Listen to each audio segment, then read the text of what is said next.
In this video, I'm going to draw an overview of what takt, steering, and control are in the field. I really hope you are going to enjoy this. This should give you an overview of exactly what I'm talking about when I say takt, steering, and control. Stay with us.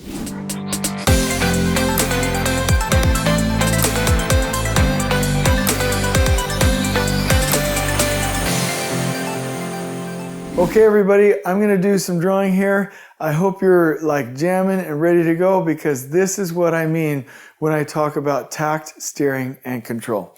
So when I talk about it, I want you to visualize or use the train analogy, okay?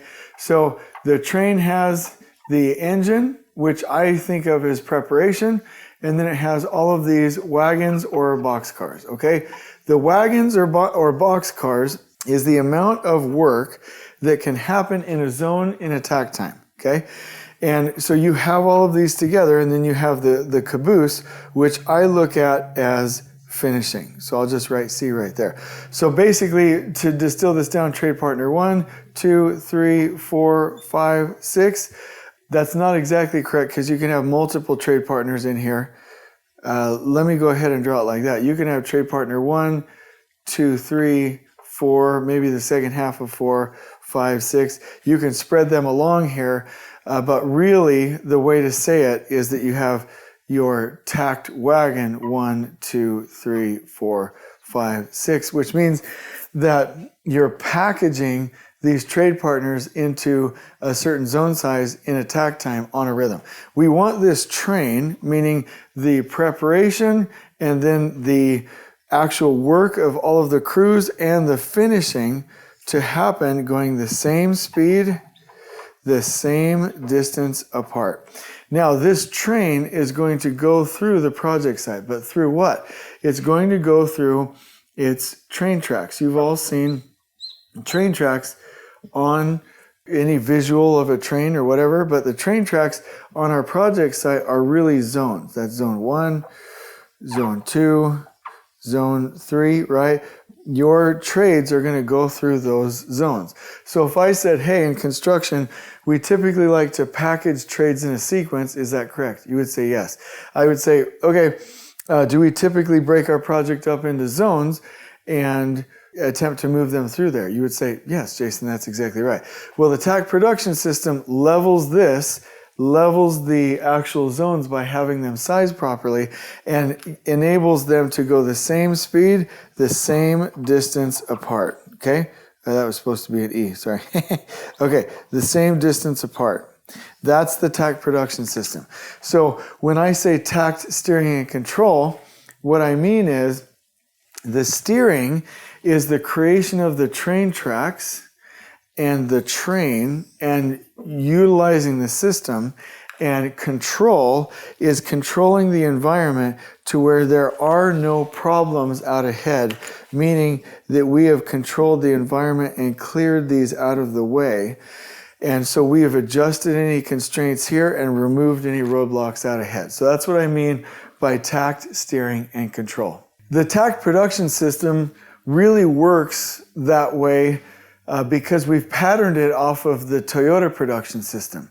Toyota, or any car manufacturing in line production, you would see like I said, line production, where you have an overhead conveyor with cars on that conveyor, and every time it went through a station, sometimes they call them stations, pods, whatever, but that station will take a certain amount of time, let's say it's 50 seconds, okay, to install something as a part of that car, whether it's a door or a panel or a tire or installing the engine, and that car will move through this line on a takt time, okay?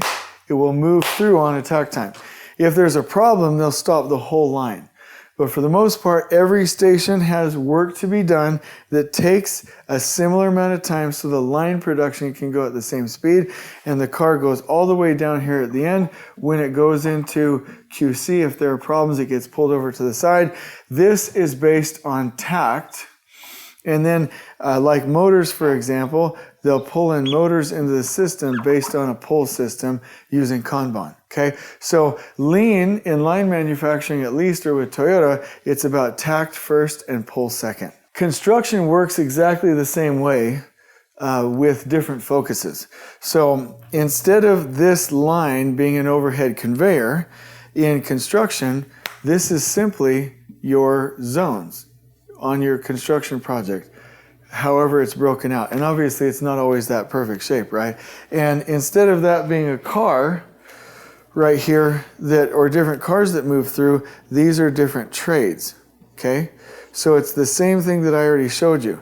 So it's the exact same process, exact same theory, exact same takt, exact same pull, right? The only thing that's different is that we pull actual materials in when we need them. So the Takt production system is the Toyota production system, but for construction. So let me help you to visualize it this way. In car manufacturing, you have stations over here that provide value to the car, and the car is the flow unit. It's what's flowing. And this is what's called the fixed unit. This is actually, in this case, the value adding unit. This is the value receiving unit. In construction, it's the same way. The only difference is that instead of stations that are fixed, we have zones that are fixed, okay, right? They're anchored to the ground by foundations. And then the things that go to and through the zones, right, in a train, in a sequence, are the trades, okay? So this right here, the actual zone, is the fixed unit, and the trade partner is the flow unit. It's what we want to flow. And this actually happens to be the value receiving unit and the value adding unit, but it works the same way. So manufacturing is the same thing as construction. We've got to stop thinking about these as two separate things. The key to this is to make sure that that train, and let's get this into a more realistic visual here. Let's say that your building is shaped like that, and you have zones and you have your trades.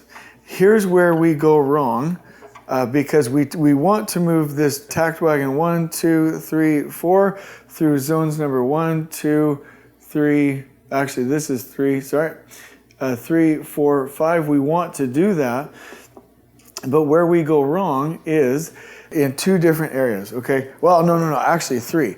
Where we can go wrong is if we actually have the sequence here not leveled, which means that it actually probably looks more like this. Let's say that you have the size of each of these boxes represents how much work there is to do. Okay, I'll explain why that's a problem in a minute. Another problem is if you have a situation where it's not leveled from zone to zone to zone, which means that you might have a little bit of work in here, maybe more right here, but you have really dense work here, really dense work here, not a lot of work here. I'll explain to you why that is a problem in a minute. And then the other thing is not having the right number of zones, okay? And those are the three biggest problems in construction, and they're all fixed by this takt construction concept. So when we're running this train through zones, let me talk to you about two possible scenarios. As this train starts to go through zones, and I'll just mark it like this, the first wagon will come and do well. The second one will slow down and immediately stop the train. So instead of doing that, we need to package trade partners to where they take their work a similar amount of time. So I would have to separate this, and that they're able to go the same speed, the same distance apart. So we would want to definitely level the work of the trades instead of having them be unleveled. The other thing over here is having the zones not leveled. What that means is instead of having equal square foot in each of those, you want to break this up by zone density. So maybe instead of the original, this is your first zone, then your second zone, then your third zone, then your fourth zone, then your fifth zone. You want to level your zones by work density, not by area, okay? Sometimes In multifamily, they end up being the same thing. But if you didn't do that, even if you had leveled trades, they would come through here, and as soon as they hit that zone, it would stop the train, okay? The last thing I want to talk about is not having the right number of zones. If you took this from 5 zones to 10, just as a representative example, you would, instead of having 5 zones, you would be able to have 10, and you would finish sooner. Let me make sure, yep, right here. And your end dates would be a whole lot different, okay? Because it's a mathematical certainty that the smaller zone sizes you have, or the more zones you have, you save time. So there are limits, meaning you can't have them too small, you can't have them too big, but the idea is to make sure that you have the right number of zones. So when we talk about takt, steering, and control, the steering part is, let's make sure we design the system and steer the train to where they're leveled. Let's design the tracks and steer the system to where they're leveled. And let's have it going the right speed, because obviously when you're steering a car, it's acceleration and steering, okay? Let's make sure it's going the right speed. And then the control piece to that is, if you have zones like I've talked about before, right? I want to make sure that there isn't a bunk of plywood in the way. There isn't a leave-out space that's going to be a problem. This preceding work is done. This RFI is not a problem, right? So takt steering is, am I steering the system properly? Takt control is, am I controlling the environment out ahead so the train can actually move through the representative zones? So if you have a problem with a trade that's going too slow, that is a bottleneck. That is a constraint, is the term we use.